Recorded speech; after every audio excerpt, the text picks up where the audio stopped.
All right. Greetings. Welcome back to Black Bear News. Back to Black Bear News. Back to Black Bear News, where everything is connected. You can hear it. It's connected because you can hear it. How y'all doing? How's everyone feeling? Thanks for hanging out. We're live on YouTube, Rockfin, and on Callin.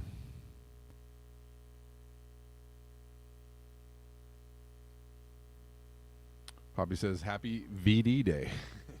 Yes. Watch out now, watch out now, watch out now. Well, I hope all y'all out there can celebrate a happy VD Day. Something.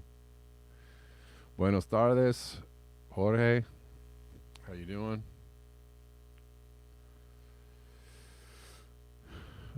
Greetings, Rockfinners. Hello, hello. Yeah, there's been more train derailments. We're going to talk about a little bit of that, a little bit of this, a little bit of that. Oh, thanks for the link, Denver. Appreciate it.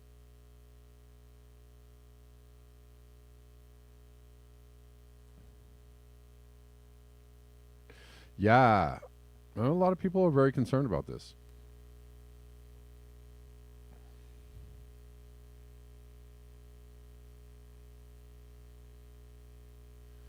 A lot of people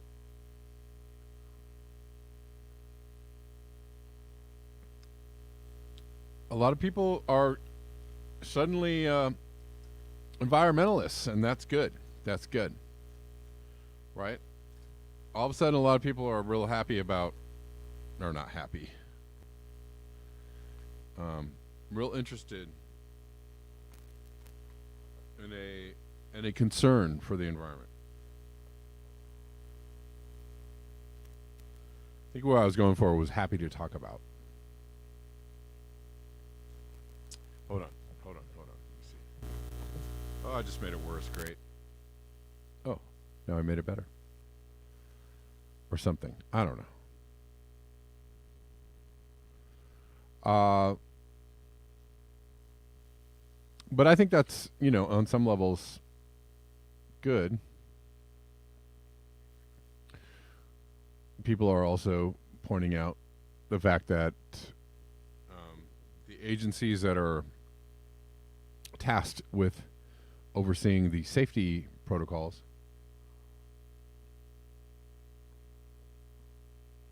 of said transportation, are not doing their job.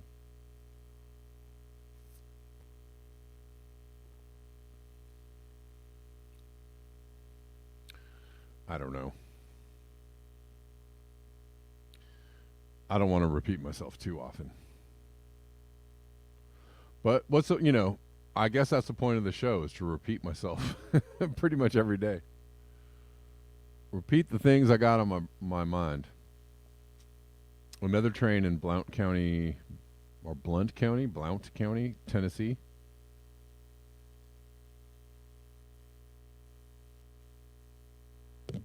Yeah, it is a little weird. And I saw Gonzalo Lira had a post about the fact that maybe some people think maybe this is a little too coordinated.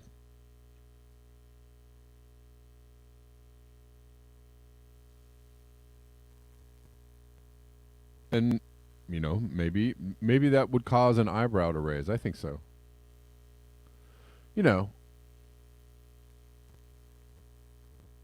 either, all the safety.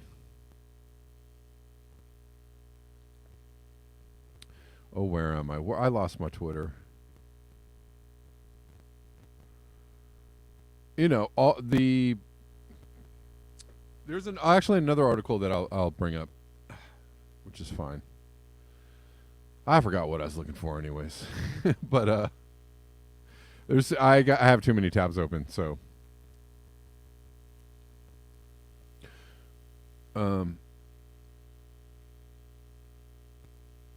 Judy Truitt says the train was on fire 20 miles before the big crash. You can see flames coming from the undercarriage of one car.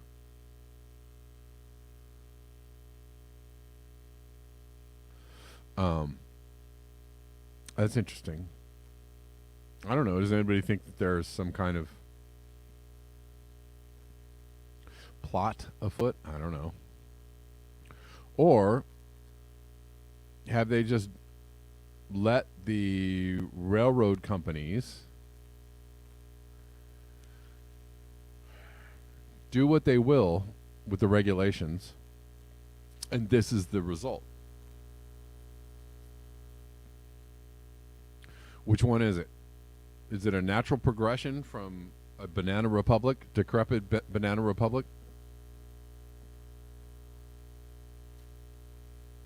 to a natural progression from that to a whole bunch of train derailments, or is it something more sinister? You be the judge on Black Bear News. Obsolete Optics, thank you so much for the super chat. I appreciate it. Well, let's look at this. More than a dozen trains have derailed in the U.S. this year. This is from yesterday. So it's not just the ones that we're hearing about after the Ohio derailment. It's the ones before. There have been ones before. So is this all a plot? Or is it a little bit of both? I mean, isn't that also an option in life, that things are a little bit of this, a little bit of that, resulting in one big story? The explosive train derailment that recently led to the evacuation of an Ohio town was among more than a dozen reported rail wrecks. That's a in the U.S. since the year began. Rail wrecks. On February 3rd, a tanker train derailed in Ohio. We know about that one. The fiery crash was one of more than a dozen train derailments reported in the U.S. this year, only 1.5 months in. Another wreck on January 19 also occurred in Ohio, with several train cars stretching over miles, derailing between the towns of Trinway and Adams Mill. Oh, and wasn't there... hold on. Yeah, it seems bad, but hold on. There was actually... I remember last summer there was a train wreck in Kansas. Right? There was a train wreck in Kansas when it was really hot. Started a fire. Started a brush fire. Also, last year, do you remember that there were a few Amtrak crashes?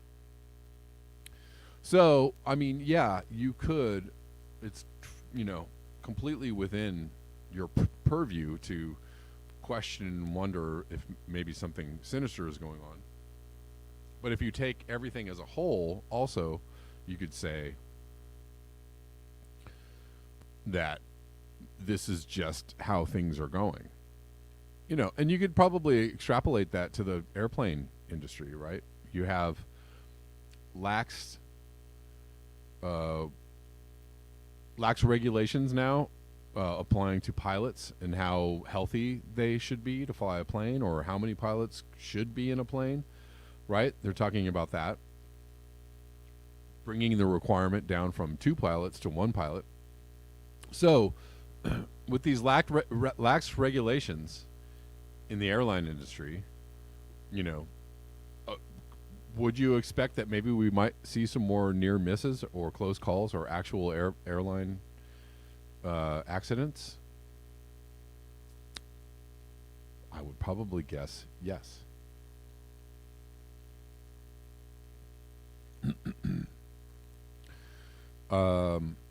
Anyways, it was considerably less destructive than the one in East Palestine, as the cars were empty, though cleanup efforts were projected to last for a week. Most of the crashes reported crashes this year, 3 in total occurred in South Carolina, though one has not been fully confirmed by Newsweek. The first took... How can you not confirm a train crash? I don't understand. The first took place January 9th in Lake City, with 20 cars derailing after the train truck and empty car left on the tracks. Whoopsie, no injuries or deaths. Next one occurred in Loris, January 21, involving multiple cars carrying rocks and gravel, which tipped over. The third incident, reportedly near Enori on Monday, remains a developing story with few details available. Wow, okay. Few details available, yet it happened on Monday? Or is that yesterday? Yesterday, Monday. Okay. So nobody knows what's going on? Is that what's going on? A pair of derailments notably occurred in major metro areas. On February 1st, a train fell off the tracks in Detroit, Michigan, leaving several cars hanging over the side of a bridge. The other incident involved a passenger train in Philadelphia, Pennsylvania, which resulted in no deaths or injuries. The remaining derailments that Newsweek could verify took place in Alabama, Alaska, Louisiana, and Texas. The Bureau of Transportation Statistics found that 54,539 train derailments, that's a lot of derailments, occurred in the U.S. from 1990 to 2021. That seems like a really big number. An average of 1,704 per year. While that statistic may be higher than most would expect, deaths from derailments are much less common. Well, so we can feel ease about that. The Bureau's findings placing the yearly average at 4 since 1990. Well, all right.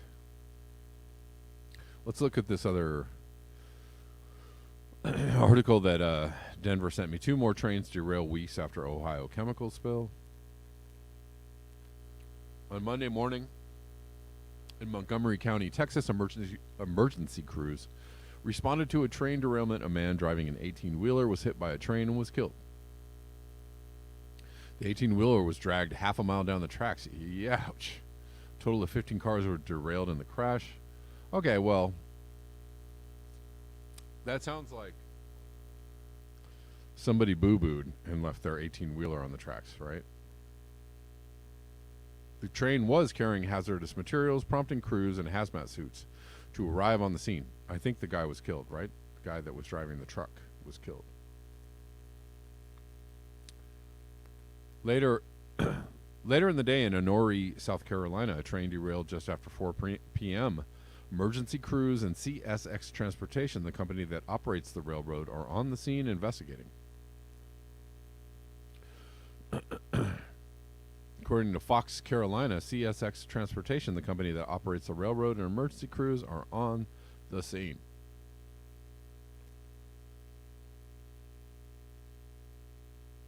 Apparently, the governor of Ohio is telling people they can come on back. Everything's fine. Would you?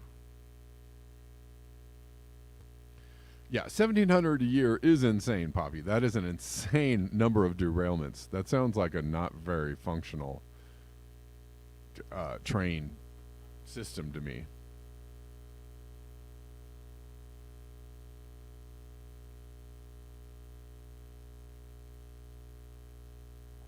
Timothy Martin says, I fly fish. Big news to me. Yeah.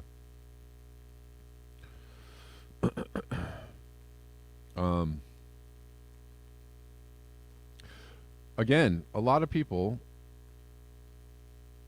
are now up in arms, concerned about this environmental disaster that's going on in Ohio. And they should be.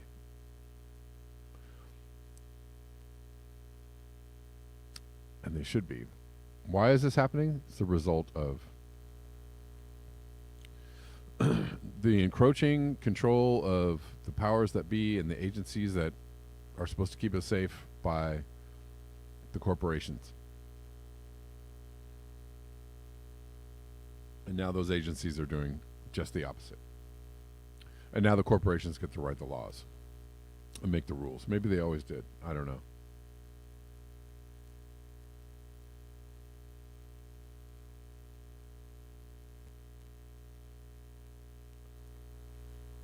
This buzz is killing my buzz.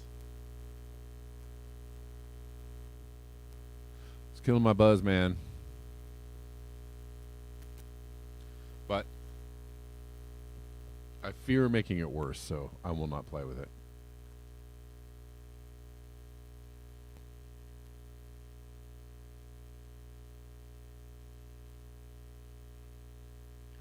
No, I mean there are reports of animals dying.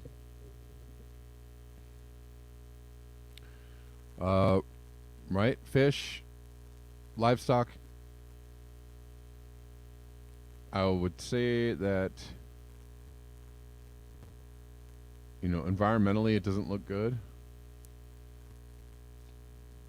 as far as the overall health of the environment and the people and the animals there. So if the animals are dying, why would it be okay for the people to come on back? Come on back. Everything's fine. We'll keep on talking about this. We're going to get to the cyclone in New Zealand shortly. I guess we'll keep on talking about this because we're here. The Norfolk Southern Corporation offered a $25,000 donation to assist the area's nearly 5,000 residents who were ordered to evacuate their homes. That's a whopping $5 per person. The rail company's owners, now get this, here's the really crucial information. The owners include the Vanguard Group, J.P. Morgan, and BlackRock. Now, Norfolk Southern Corporation, why would they feel like this is an okay thing to do?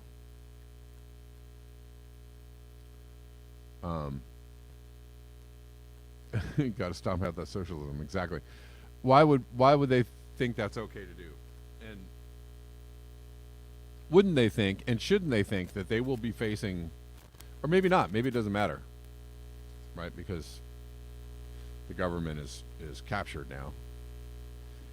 Maybe there's no fear of large fines, maybe $1 million fines. Maybe $1 billion fines for doing something like this. Maybe there's no fear of reprisal.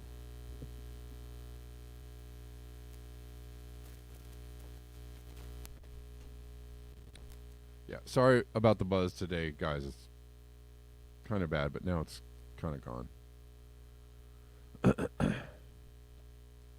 All right.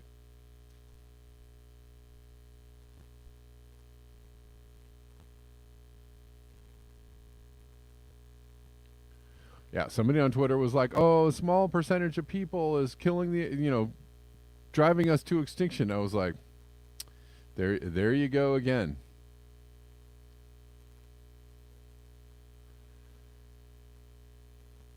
That small percentage of people aren't going to stop doing those things. They're not going to fix themselves. They're not going to wake up with an epiphany from a fevered dream and go, "My God, what have we been doing? We'll stop now." No, we let them do it. We let this happen. We let them do it. So it's our fault too. It's all our fault. We're trying to say it's our fault, the environment. Yeah. Mm-hmm. Yeah. Well, you keep on buying their shit, so it's your fault. Keep on playing the game, it's your fault. Keep on letting them do it, it's your fault. My fault too. I'm in there. I'm just saying. I'm saying these things because I'm hoping to light some kind of fire under people's ass, in order to, impress upon people that they not only have agency, but they better get some agency real soon. Because it's getting worse, and it's not going to change itself, okay? The only thing that's going to change it is if people make the changes. Do you understand that? Stop. The bad people, those people that are flying their jets, and it's the rich people, they're... Shut up. Chata. Just stop it. Stop it. Jesus, if I hear that one more time, my head is going to explode.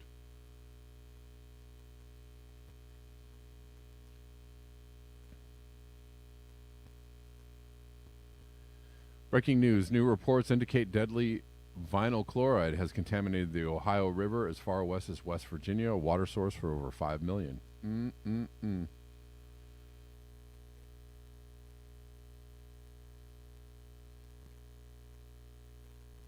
Let's see. Jimmy Dore has a good take on this, and I appreciate at least the urging that somebody get it, that the people get it together, or that the people might actually have the key to the answer. America is a failed state. So let's see. We'll read this first. When Chernobyl happened, the USSR evacuated the town. Every person was forced to leave. They were given new places to live and health care for the rest of their lives. Sounds like some communism.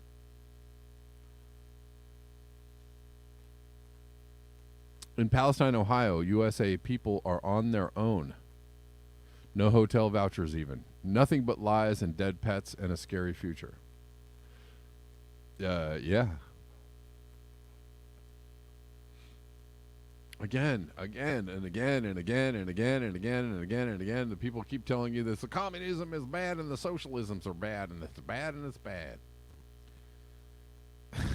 And then and then things keep getting worse. America is a failed state. The oligarchy will not save you. They're planning new ways to crush you every day. True. The oligarchy will not wake up and suddenly realize the error of their ways. True. Their corporate media gets you to blame your neighbor for your pain and hate half the country instead of them. True. True story. Fascism and Trumpers and the bad people. It's their fault.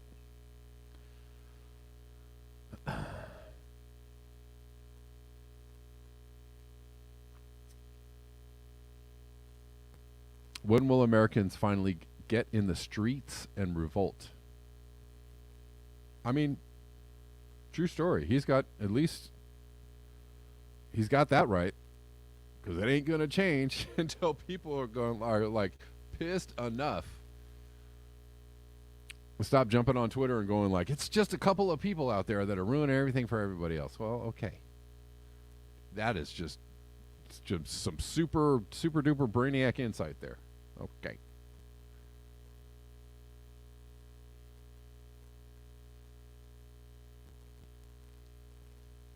Here's Gonzalo Lira. I don't know about. I mean, maybe he's saying there's just no coincidence. This is deliberate sabotage. I mean, maybe. Ohio, South Carolina, Houston. This is no coincidence. I don't know.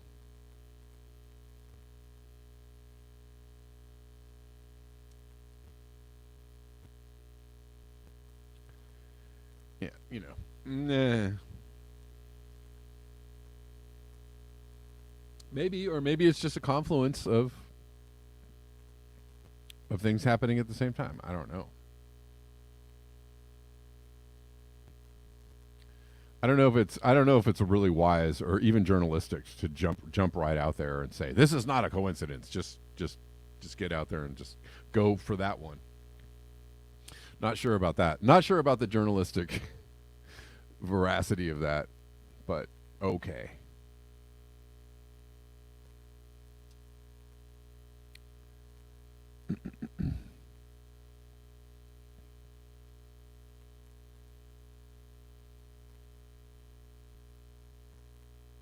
Anyways, we're doing other stuff to the planet, and much larger, much more on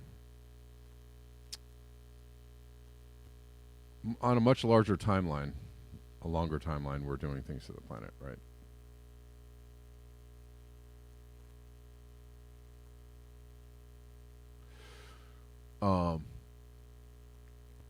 There is a cyclone in New Zealand that's wrecking shop.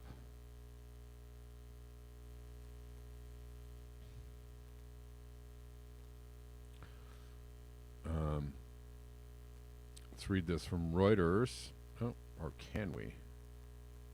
Oh, I don't like that. Dang it, Reuters. Why would you do this to me? Hold on, guys. New Zealand declares national emergency as Cyclone Gabrielle wreaks havoc. New Zealand declared a national state of emergency for only the third time in its history, as Cyclone Gabrielle caused widespread flooding, landslides, and huge ocean swells, forcing evacuations and stranding people on rooftops. Canceled flights stranded thousands of people, while hundreds of thousands remained without power. The severity and breadth of the damage that we were seeing has not been experienced in a generation. Prime Minister Chris Hipkins. Is that the new prime minister? There's already a new prime minister, right? Old what's her face is gone already, huh? She just left she was like, and I'm out. And bye-bye. She just bowed right on out. Interesting. Anyways, at 6 p.m., Gabrielle had moved southeast of Auckland near the east coast of the country's North Island and was expected to continue moving southeast roughly parallel to the coast.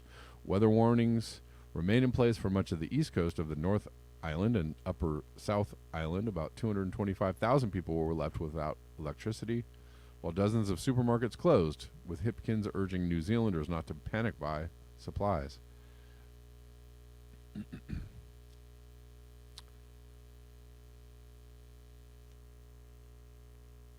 I mean, that's actually pretty good advice. Don't panic buy supplies.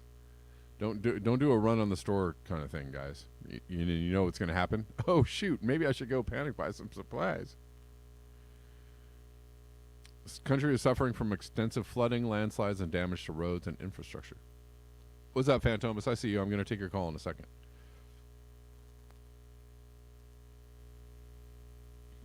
Authorities have evacuated beach settlements and are urging still more people to leave homes as rivers continue to swell and huge surf inundates beachfront properties.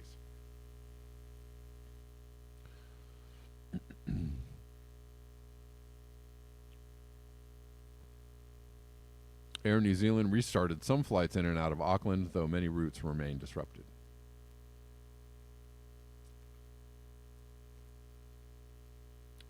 New Zealand declared national emergencies after an earthquake in 2011 and when the COVID-19 pandemic hit in 2020. So that's pretty bad cyclone for Dems.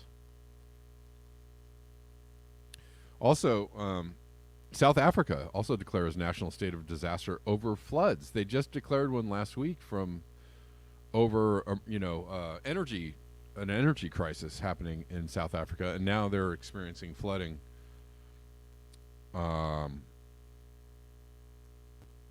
As well. Oops. Dang it. I hate when that happens. I'm sorry. Hold on. Well, okay. I don't know if I'm going to try and get that back. Oh, here we go. I guess I will. Oh, no. That's wrong. Here.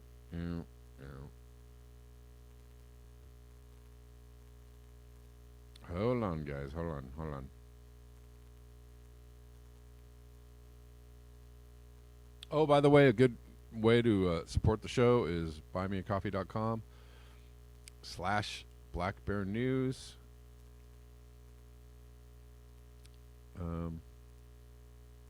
Why won't you show me this? That's not cool. I'm looking in my my history, and they don't even have that article in my... Oh, here it is. Yes, they do. All right.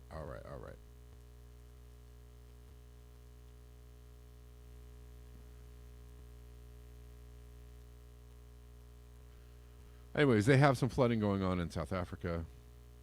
Oh, for crying out loud. Reuters. Widespread flooding has affected 7 of the country's 9 provinces. And I can't even read the rest of this, Reuters. What the... All right, anyways, that was frustrating. All right, Phantomas, how's it going?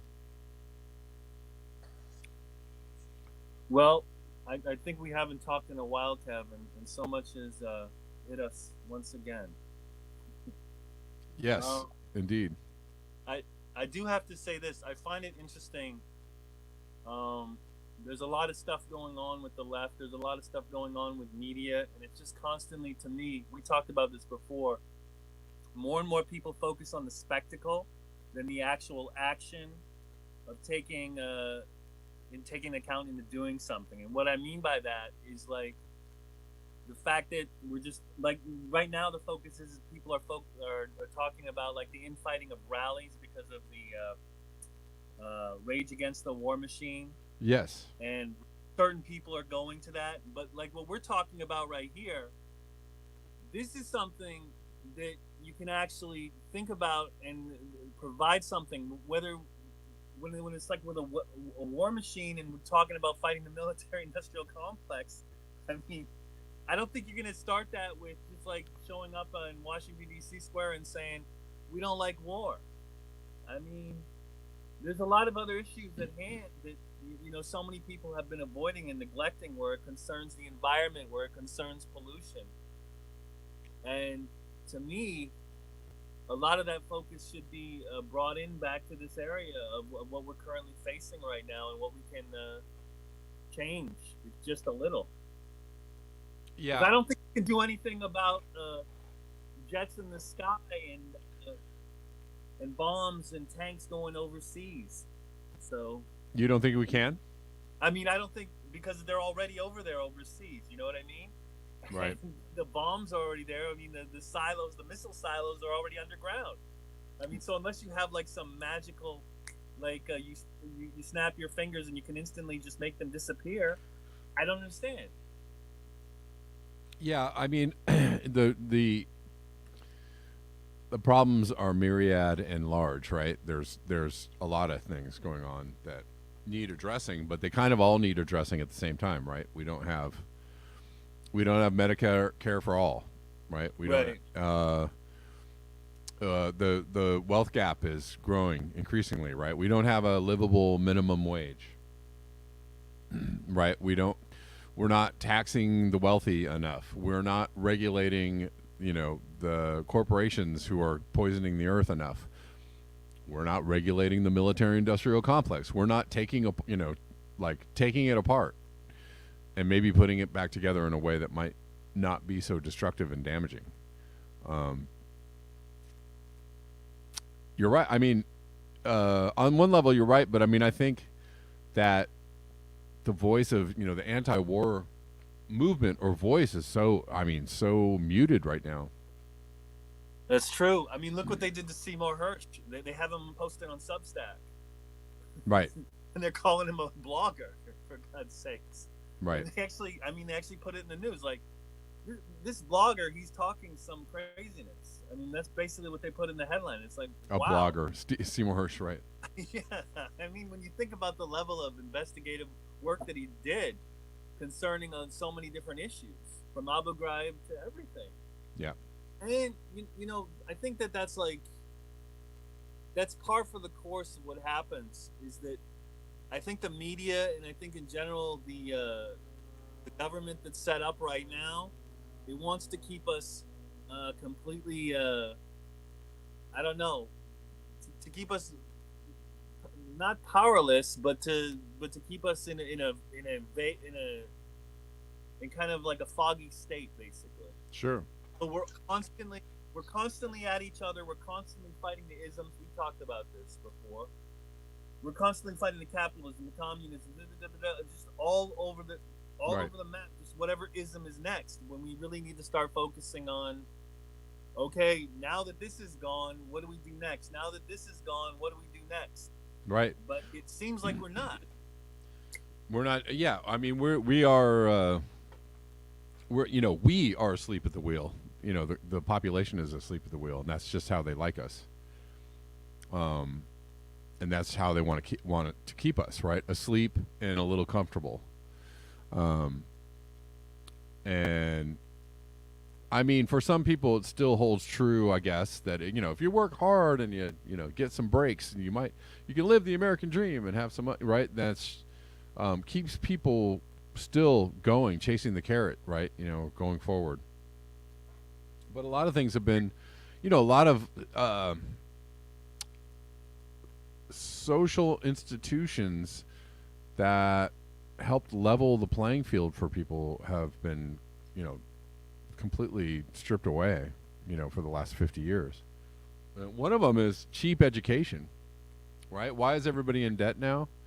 Have student debt because, well, the think tanks, the Rand Corporation and all the think tanks figured out that, like, oh, well, we can't, we have all these college educated hippies out here, young people who are thinking the big thoughts and the big things, and they have a little bit of a disposable income and a little extra time because they're, because maybe their parents work for a union, or maybe they work for a union, right? Like, these people have too much of the good life. We got to start taking away from them. And one of those things is, cheap or free education. And now you saddle people with debt, right? And so people don't have time to get out in the streets and organize and change the country and change change the fabric of how it is we live. Right? That's one of the things. The other thing was, unions. We got to get rid of unions. We got to infiltrate unions and neuter them and make them, bad things, for all the red staters, and like, these they're all commies and socialists, and and they're hurting productivity of America. I remember back in the 70s, as young as I was, I remember the talk about how America's productivity was bad. We'd had bad. We were in a recession in the 70s because of bad productivity, because we had unions and because we had standards and regulations. Yeah. We got to get rid of all the regulations. I heard all this talk. Because, a lot of people in my family, and this was talk just that was on the radio, on the TV, whatever. This was the libertarian, the Rush Limbaugh kind of message that was like, we can't keep up with Japanese or the Germans or other people because we have, it's just total stupid, ridiculous stuff, right? But people ate that shit up. And then we had, 10 years later, we have Ronald Reagan. The biggest, the worst thing you could ever hear is the government saying, I'm from the government, I'm here to help. And people are like, yeah. And guess what? All the alternative journalists are still telling you the same fucking shit. God damn it. It is so wild to me. It is wild to me to hear people still. I just heard somebody today on another show saying, like, the thing that's destroying the family is Social Security. I was just like, Jesus Christ, lady. If I could throw a cup at you through the screen, I would, because you're an idiot.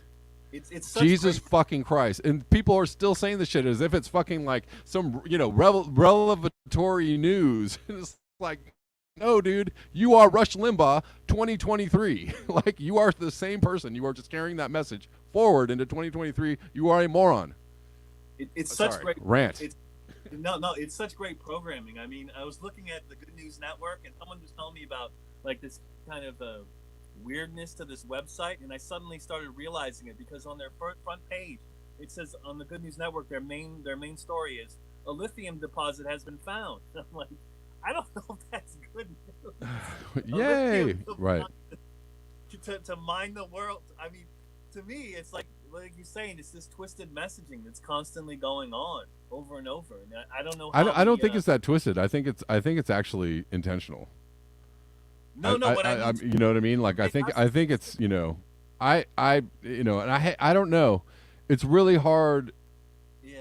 For me,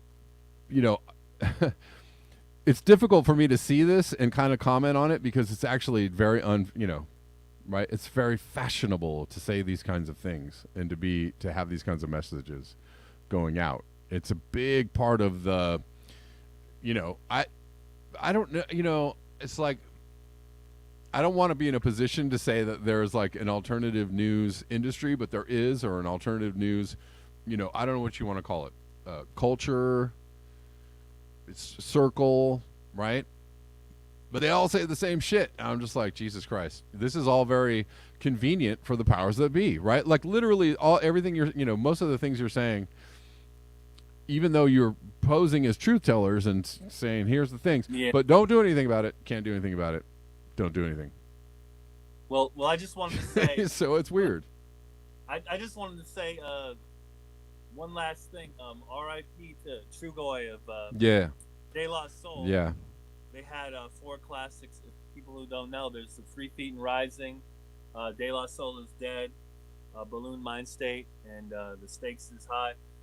Oh yeah. Wait. So hold on. Wait. Go back to that. Are they re-releasing those?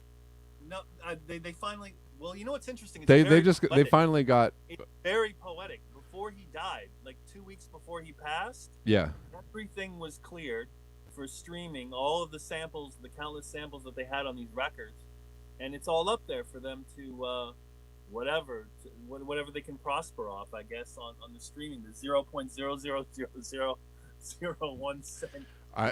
Yeah, but all those records were super sample heavy. Yeah. Right, and so whatever. That's a quagmire. But man, like Balloon Mind State and Stakes is High. It sucks because I tried to go listen to those on Spotify and I couldn't pull them up. And now you can. And now I can. I don't know. I'll try it. But I was like, oh, I want to hear some Stakes is High right now, and I couldn't. And I was like, One of the funniest things I heard on De La Soul on a Questlove podcast was the fact that De La Soul were known for being the toughest rap group, even though they did because I don't think people realized where they came from. From in Long Island, it was very Amityville, New York, right? Rough and tumble, yeah. Yeah.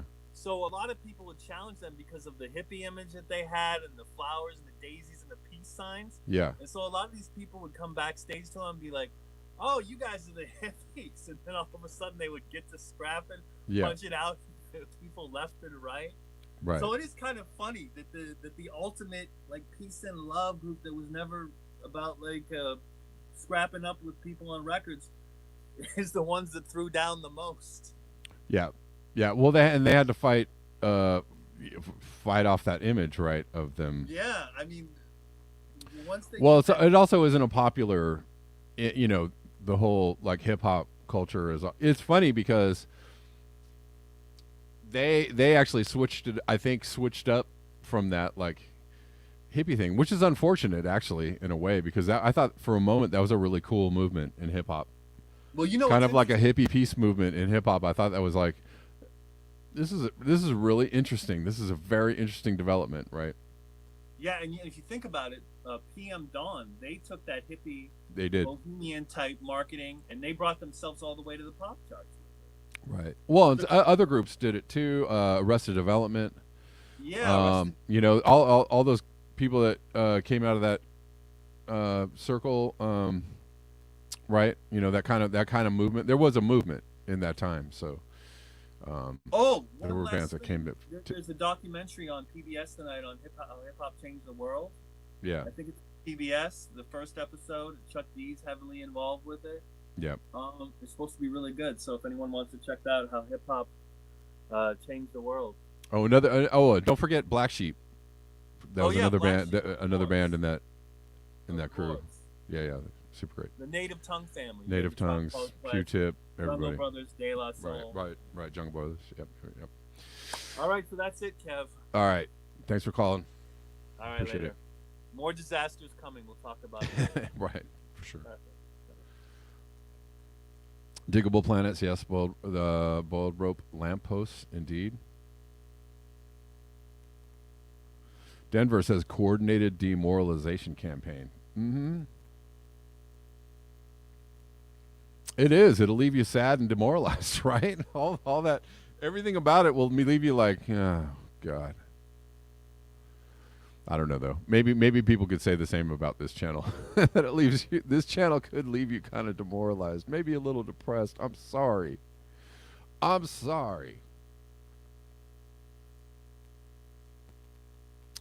But that's why that's the beauty of the rant, right?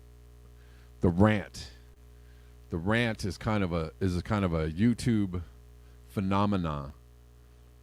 Kind of a podcaster's phenomenon where and that's why I feel like that's why Jimmy Dore is so popular, but it's why quite a few you could give a shout out to Hambone too for the rants. You know, when you get good and angry about stuff, you can really wake that up in other people, and I think that's important. Sometimes I try to keep the rants under control because I start going off. But sometimes, man, I got to let it out. All right.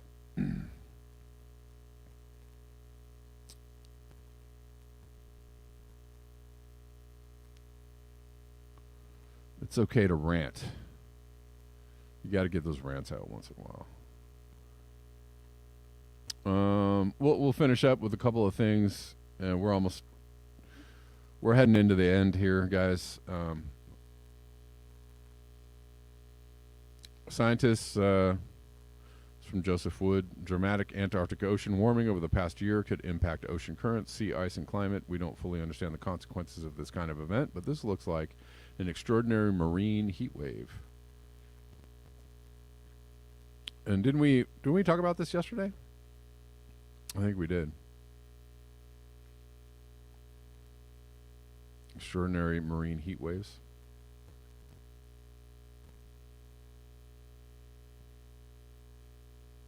Oh, we'll go back to trains. Major U.S. railroad merger could bring more tar sands to southeast Texas.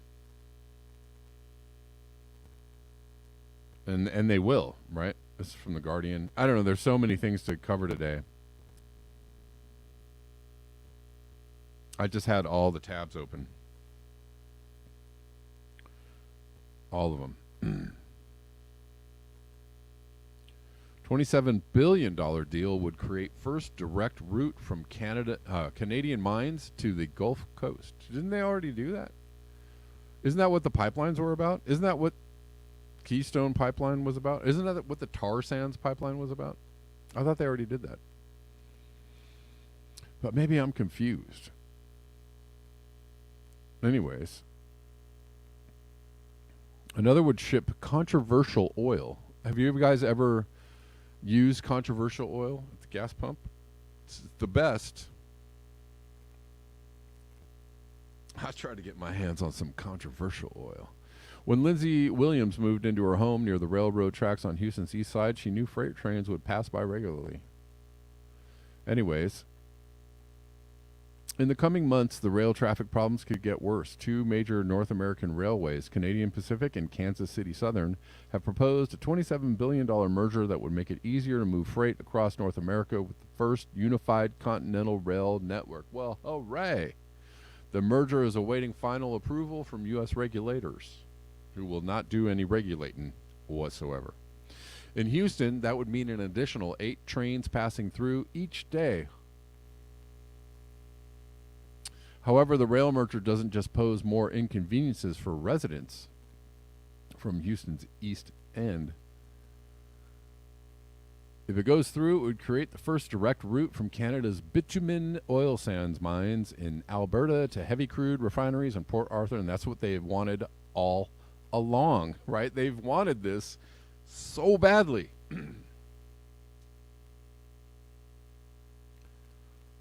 They've been trying. They want to get that bitumen down to the Gulf Coast and get it all refined and ready for retail.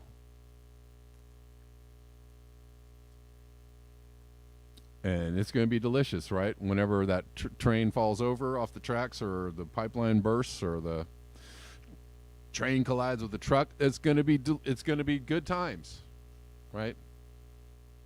Don't let people tell you fossil fuels are bad. What are you talking about? What are you talking about? Anyways. Local environmentalists say the increase in, and you know the environmentalists are just commie cult members, right? Say the increase in fossil fuel refining along the Gulf Coast will impact their health, increase carbon emissions. It could also put residents like Williams at risk of a hazardous oil spill. I live close enough to the track that if there is a derailment and there is a hazardous materials, it's going to impact me directly, she said. Not to mention all the hundreds of other residents that these lines are on. It's pretty alarming.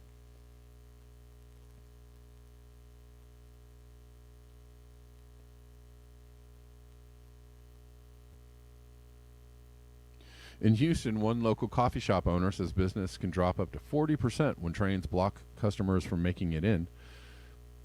I can't go in because there's a train there.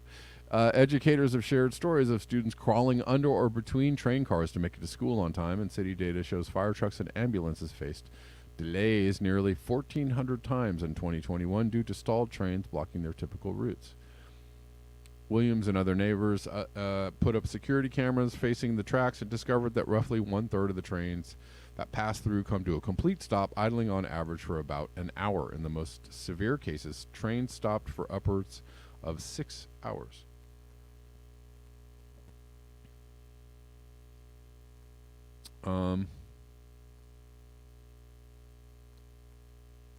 Anyways.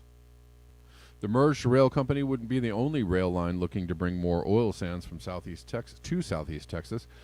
In Utah's oil sands rich Uinta Basin, a Fort Worth based railway, Rio Grande Pacific Corp, has proposed a railroad that could cut through a national forest and then connect to existing routes that run parallel to the Colorado River. That'll be great. What's left of it, we'll just dump some oil in there. That'll be fine. The drinking water source for 40 million people to bring even more oil sands to refineries on the Texas coast. That'll be fine. All right, guys. Oh, well, that doesn't sound great, does it? But it's going to go through, right? Nobody is going to block this merger of these railroad companies. Nobody will block it. It'll just happen, and everybody will go like, dang, that sucks. All right. Thanks, guys. Thank you for your eyes, your ears, and your conscience. I appreciate you hanging out with me every single day here on the interwebs. I will see you tomorrow at the regular time of 12 p.m. Pacific Standard Time. And until next time, peace.